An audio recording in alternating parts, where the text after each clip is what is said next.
I'll just give you one example. I think it was about 5 years ago. Gretchen Rubin wrote a book called The Happiness Project. And this book ended up being a huge bestseller. She was not, by the way, a well-known author. I think it was the first book she ever wrote. And this Happiness Project book, it spent 2 years on the New York Times bestseller list. Hit #1, sold more than 1.5 million copies, published in 30 languages. And then these things called Happiness Project groups, they sprung up not only just across our country, they sprang up all over the world following Gretchen Rubin's success for finding happiness. Wow, you know, that's just one piece of data I think people are kind of thirsting for. They want to find, how do I find this happiness thing? They want to be happy. As parents, we want our kids to be happy. Probably if you poll, I haven't done a scientific, but you did a scientific poll, and you ask parents, what do you want most for your children? I'll bet you the #1 answer would be, I want them to be happy, right? That's what I think. But, you know, you live just a few years, and all of a sudden you realize happiness isn't guaranteed, it isn't automatic, and sometimes it is elusive. It's maybe as elusive as Walter Payton running in the open field, or Barry Sanders juking those defenders. No, it isn't. If you've been around for a while, and you don't have to be a pessimist, maybe you just have to be a pessimistic frame of mind. You know, Thomas Hobbes was a famous philosopher. He wrote back in the 1600s during the English Civil War, Oliver Cromwell. So it was a grim time in history. He wrote a big work called Leviathan, and he kind of famously referred to, in that work, the natural state of man. And according to Hobbes, anyway, this is his view of life. Kind of pessimistic. The natural state of man is a life which is solitary, poor, nasty, brutish, and short. Seems really grim, doesn't it? It doesn't sound good, but you know, more recently, in kind of around the Civil War, I think that's when Henry David Thoreau lived and worked. Henry David Thoreau, he put it this way. He wrote it in his famous book Walden, which some of us are probably familiar with. There's one line in that work that caught me. The mass of men lead lives of quiet desperation. I think, I will tell you that I feel that way sometimes. I'm sure many of you, if not most of you, feel that way. So that means kind of we're not alone in that. We all do want happiness. We want to pursue it anyway. But we all realize after just a little experience with life that it can be elusive. At least sometimes in your life it can be elusive. So we have to chase after it. So that brings us full circle back to running and racing, marathons, triathlons. You know, if you look through even ancient writings, this comparison of life with racing is not it's not a new comparison at all. Certainly not new with me. You go all the way back to the New Testament, to the writer of Hebrews. Was that the Apostle Paul? I don't know. My dad, you know, since he's a preacher, he can debate for an hour probably about who wrote Hebrews. It really doesn't matter. The writer of Hebrews compared life with a race, with a foot race. And he said, let us run with patience the race that is set before us. Certainly we know that after any experience in life, you have to have patience. And I will tell you, as someone who thinks of themselves as an endurance athlete, maybe I'm a jogger instead of a runner. But I love to do those activities. I'm constantly exchanging racing and training tips with my buddy Boo, with other friends I know that run. There's websites, there's blogs, magazines, you know, Runner's World. We're constantly exchanging advice and tips for how to do better in your next race, how to train. There's a whole plethora of advice out there. So I thought that what I would do today, in the time remaining, I'm going to just quickly give you 10 tips, 10 lessons that are commonly known among runners and triathletes that I think apply equally, if not better, to life as a whole. So I'm going to kind of call them my top 10 tips for pursuing happiness, or maybe the 10 Commandments. 10 Commandments is too strong. And by the way, there's not going to be anything original here. I think you've probably heard all of these in isolation at least once, but maybe thinking about this analogy of life as a race will help you remember some of these things. So I'm just going to go through them quickly. First, I'm just going to list them, and then I'll go back to each one and say a few words about it. My top 10 tips for pursuing happiness. By the way, there's the best of the rest. I won't even go into the best of the rest. Here's the top 10 tips from my experiences with running and now with life. Number 1, expect pain. I thought you were supposed to be inspiring about me. Sorry, I'll get back to it. Number 2, there are no do-overs, but there are second chances. Number 3, be stubborn. Number 4, you need a plan. Number 5, manage your expectations. 6, focus on you. Focus on you. Now, by the way, that's not going to be an ode to narcissism and selfishness. I'll explain. Number 7, one of my favorites. Fast starts are worthless. I can tell you from experience, you sprint out across the line at the start of a marathon, it's not going to be any good. Number 8, borrow, copy, and steal. I'll explain in a second. I really don't want you to steal. And number 9, have a training buddy, or 2, or even 3. And I'll tell you how that applies to life in a minute. I think I'm going to stop now. There is a 10th one. I'm going to stop because it's kind of a little tease. I think actually the 10th is the most profound and the most important one. I think it's been the most important for me anyway, so I'll come back to that at the end. So back to the first one, expect pain.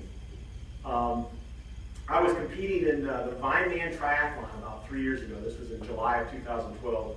This is an Ironman race that's staged up in Sonoma County, California, every July. And it's an Ironman distance triathlon, so this is a long race, gosh. But it's up beautiful rolling hills. This is in wine country. Vineyards, and it's hot. The climate is not really ideal for that kind of a race. I remember that particular day, I'm about halfway through the run discipline. Just a little side note, I still don't get it. I've done several triathlons now. And they call each of the phases of the race, they call it a discipline.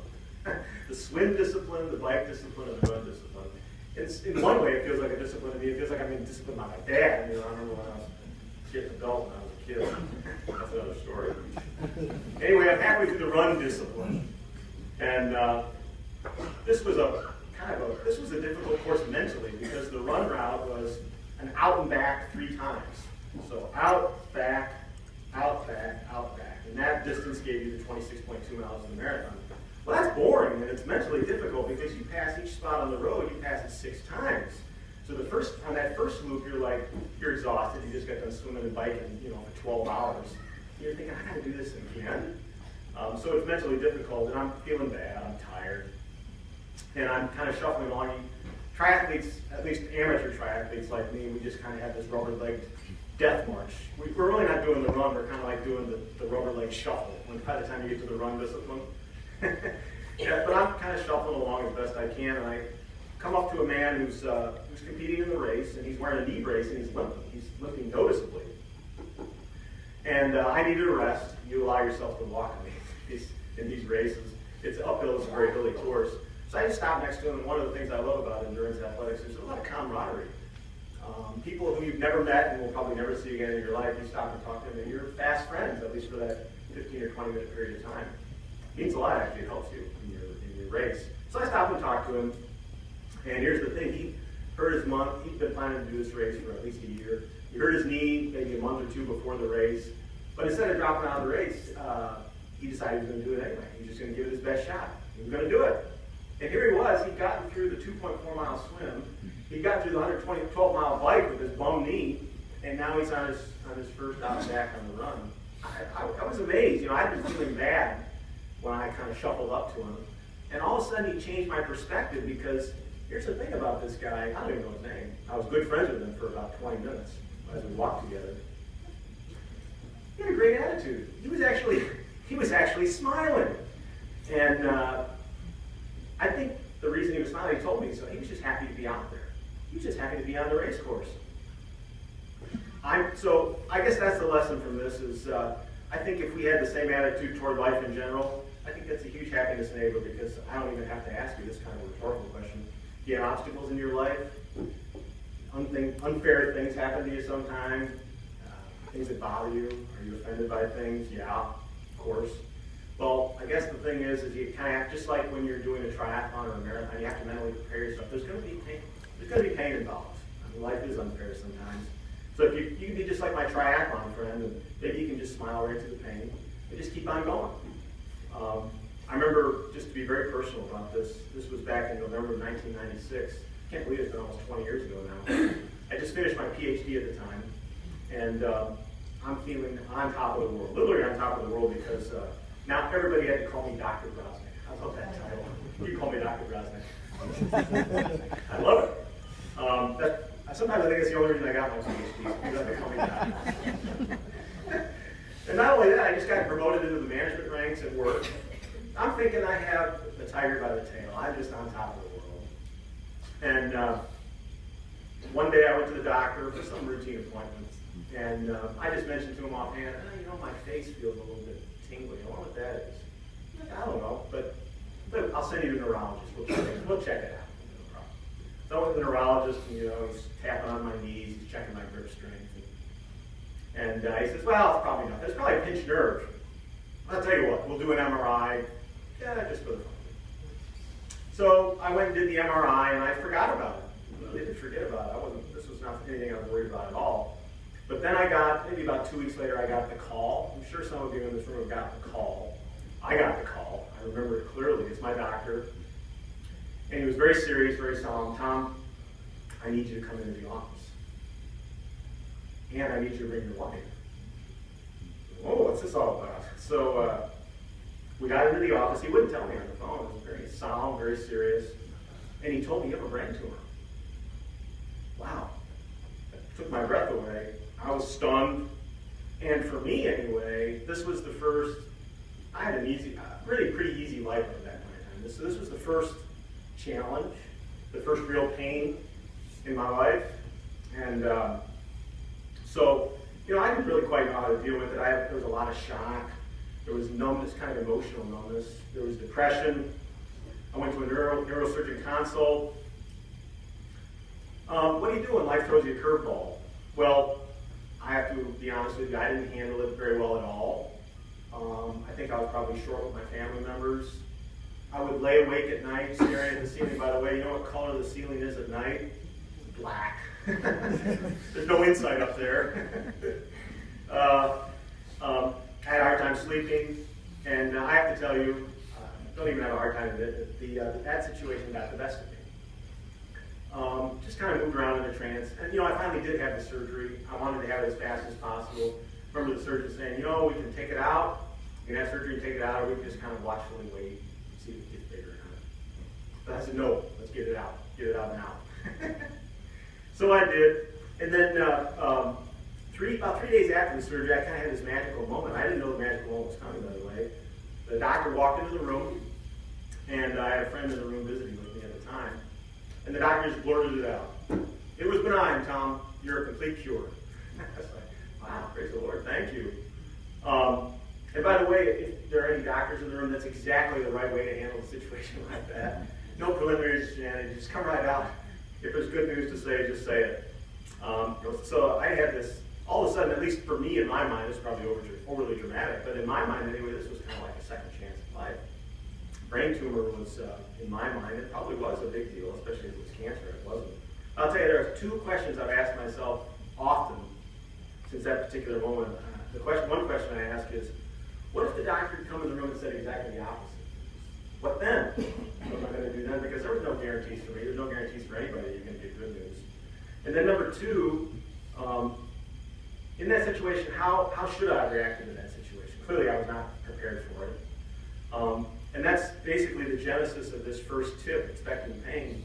You don't want bad things to happen to you, but you ought to expect, maybe not a brain tumor, but sometimes life's going to be a little bumpy. So maybe if you have that expectation things aren't always going to go smoothly, maybe you'll react to it a little more gracefully than I did at the time. Or you might just be like, my knee brace friend from Vine Man, just moving right on through it with a smile on your face. Number 2, there are no do-overs. Certainly not do-overs in races, but there are second chances. How many times do, at least in my life, regret and guilt kind of get in the way? I made the wrong decision, I did the wrong thing, and then I spend the next X weeks or X months kind of agonizing about it. When it's over, it's done. Back in 2011, 2012, when I got this monomania to do an Ironman. So I started, my wife and I will tell you, I'm just every Saturday, I'm gone the whole day, I'm biking around Palos Verdes. Then I get back home for 10 minutes just to change my running clothes and go run. And I actually did go do my first Ironman race up in the state of Washington. I mentioned Kona Ironman World Championships that you see on television. That race that I did was not bad. It was a tiny little race. There were about 50 people in this race. It was up in Grand Coulee, Washington, which is a small town. And there's a Grand Coulee Dam there, and we swam in the reservoir that was created by the dam, Lake Roosevelt. I think it was built in the Great Depression. I went up there all by myself and went through all the logistics, and I did the race, and I actually finished. With my first crack at an Ironman, I finished the distance.